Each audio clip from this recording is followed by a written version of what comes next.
Hello students, आज का topic है अलंकार। अलंकार स्वरों की नियमबद्ध रचना अलंकार कहलाती है। अलंकार का शाब्दिक अर्थ है आभूषण या गहना, अर्थात कोई भी सजाने वाली वस्तु। जिस प्रकार आभूषण शारीरिक सौंदर्य की वृद्धि करते हैं, उसी प्रकार अलंकार गायन वादन की क्रिया में चार चांद लगाते हैं। प्राचीन ग्रंथकार अलंकार की परिभाषा कुछ इस प्रकार देते हैं: विशिष्ट वर्णा संदर्भा अलंकार प्रचक्षते, अर्थात कुछ नियमित वर्ण समुदायों को अलंकार कहते हैं। पंडित अहोबल जी अलंकार की परिभाषा में लिखते हैं कि स्वरों का क्रमानुसार यानी कि सीरियल वाइज संदर्भ संगठन यानी एक समूह अलंकार कहलाता है, अर्थात स्वरों का क्रमानुसार एक समूह अलंकार कहलाता है। ये स्वर समूह एक नियमित क्रम से होते हैं। इनका प्रयोग विभिन्न लयों के आधार पर सीधे या उल्टे क्रम में किया जाता है, अर्थात असेंडिंग या डिसेंडिंग ऑर्डर। अलंकार में आरोह अवरोह दोनों होते हैं। अलंकार शुद्ध स्वरों के अतिरिक्त तीव्र कोमल स्वर लगाकर भी बनाए जा सकते हैं, अर्थात जिन रागों में शुद्ध की बजाय अगर कोमल स्वर हैं या तीव्र स्वर हैं, तो अगर हम उन नियमों के अकॉर्डिंगली उन स्वरों को गाएंगे, क्रमवार गाएंगे, तो वो उस राग के अलंकार बन जाएंगे। अलंकारों को पलटा भी कहते हैं। प्रत्येक अलंकार के आरोह व अवरोह दो वर्ण होते हैं जो एक दूसरे से ठीक उल्टे होते हैं। आरोही वर्ण में अलंकार मध्य सा से तार सा तक जाता है और अवरोही में तार सा से मध्य सा तक आता है। अलंकार चार प्रकार के होते हैं। पहला है सरल अलंकार, दूसरा अर्ध जटिल अलंकार, तीसरा है जटिल अलंकार और चौथा है मेरुखंड अलंकार। अलंकार का महत्व।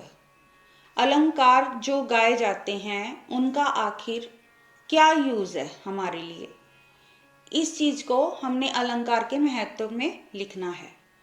अभिनव राग मंजरी ग्रंथ है जो, उसमें लिखा गया है कि शशिना शितेव निशा विलजेव नदी लता विपुष्पेव अविभूषिते कांता गीतिर अलंकारहीना सयात, अर्थात जैसे चंद्रमा के बिना रात्रि, जल के बिना नदी तथा फल के बिना लता की शोभा नहीं होती, उसी प्रकार अलंकार के बिना गीत भी सुशोभित नहीं होते।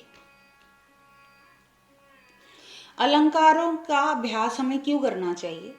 अलंकारों के अभ्यास से स्वर ज्ञान बढ़ता है, लय की जानकारी होती है, आलाप और तानों की तैयारी में सहायता मिलती है। अलंकारों के अभ्यास से कंठ सध जाता है। निरंतर अभ्यास से गायन वादन की रचनात्मक प्रकृति को भी बढ़ावा मिलता है और अलंकारों के अभ्यास से वादक के हाथ की अंगुलियां अपने साज के लिए सध जाती हैं। अलंकारों का उदाहरण। सबसे पहले हम तीन स्वर लेंगे, पहले तीन स्वर, फिर पहला स्वर छोड़ेंगे, नेक्स्ट तीन स्वर लेंगे। ऐसे करके क्रमवार आगे बढ़ते जाएंगे और राग के अलंकार का आरोह बन जाएगा। जैसे सा रे गा, सा स्वर को फिर हमने छोड़ा और नेक्स्ट स्वर लिया मा, तो नेक्स्ट कॉम्बिनेशन बनेगा रे गा मा। देन गा मा पा, नेक्स्ट कॉम्बिनेशन बनेगा मा पा धा, नेक्स्ट पा धा नी, देन धा नी सा। ऐसा करके हम मध्य सप्तक के सा से तार सप्तक के सा तक तीन तीन स्वरों का समूह बना के एक अलंकार के तहत हम सा टू सा पहुंच जाएंगे। अब इस अलंकार का अवरोह ऊपर वाले सा से तीन स्वर लेंगे क्रमवार, सा नी धा यानी बैक आएंगे, सा नी धा, फिर नेक्स्ट तीन स्वर लेंगे नी धा पा, देन धा पा पा मा गा रे और अंत में गा रे सा। ऐसे अलंकारों को आप नियमित अभ्यास भी कर सकते हैं और इसके अलावा आप और अलंकारों के समूह बना सकते हैं, दो स्वरों के, तीन के, चार के, दो दो तीन के। स्वरों को उल्टा पुल्टा कर कोई भी स्वर समूह आप बना सकते हैं। आज का टॉपिक इतना ही। आप देखते रहिए और इस वीडियो को लाइक पे शेयर करते रहिए। धन्यवाद।